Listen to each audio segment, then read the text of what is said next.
Hey everyone. This will be a 2-in-1 video. First, we will talk about our daily discipleship habit, and then at the end, I have a special announcement. Our reading for today is Matthew 9 through 17. Jesus calls Matthew.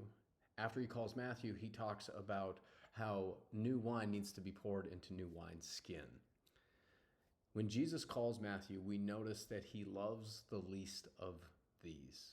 Our daily discipleship habit for today is to ask God to give us the opportunity to love somebody near us. Take the opportunity and look for God to open a door for you to share his love with other people. Now we move on to the second part of what our reading is today, which is when Jesus talks about new wine needs to be poured into new wineskins. If you were around towards the end of my time in my former context, one of the last messages I gave was about this very passage, about how you need to pour new wine into new wineskins. One of the problems that we were running into was God was doing a new work in our midst, but we kept trying to fit it into an old context.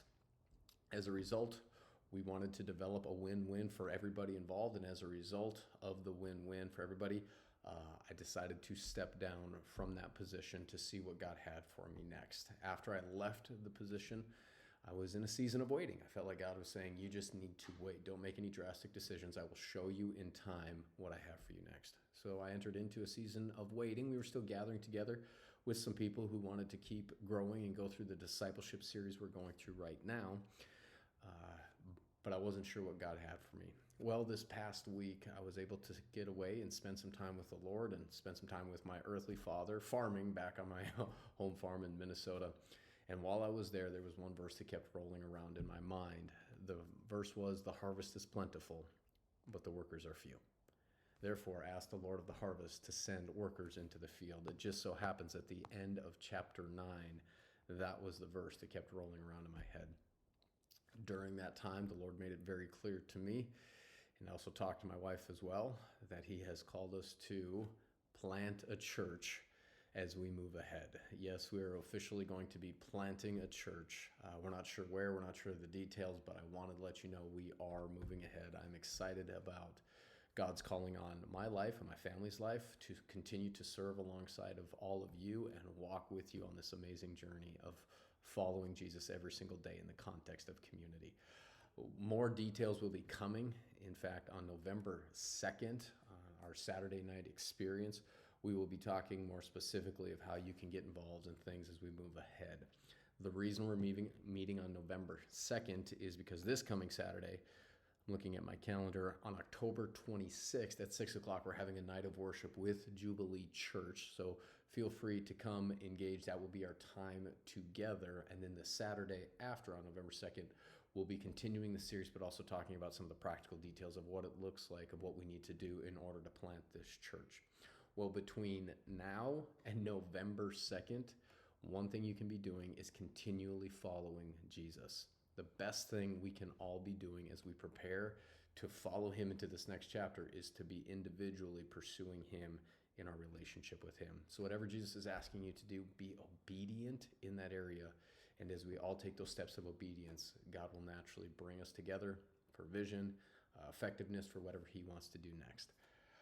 I'm really excited. I don't know how else to say it. There was a lot of prayer that went into this decision, a lot of waiting, a lot of seeking God, but I am very happy to announce that God has called me and my family to continue to walk with all of you as we move ahead. Now, I know you still have a lot of questions. We're going to get through the questions. It's still going to take some time to get everything set up, but I am happy to announce that I believe the harvest is plentiful here in this area, and the workers are few.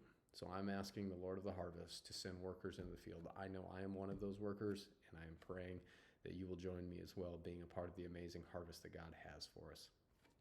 Putting this all together, we studied Matthew 9 last night in our Saturday night gathering. In that passage was the final message in my previous context about new wine and new wineskins, and then at the end of the chapter, it talked about Jesus saying that we need to ask for the Lord of the harvest to send workers into the fields. Those two verses have been strategic in the journey, and God put them together in one time, confirming this is what I have for you next moving ahead. So I'm excited. We're going to be having a whole lot more details come out as things move ahead, but I'm thankful God has given me the opportunity to continue to walk with all of you. I don't know what's next, but I do believe God is in it, and we're going to see what he does. You are loved, and I am excited to continue this journey with all of you.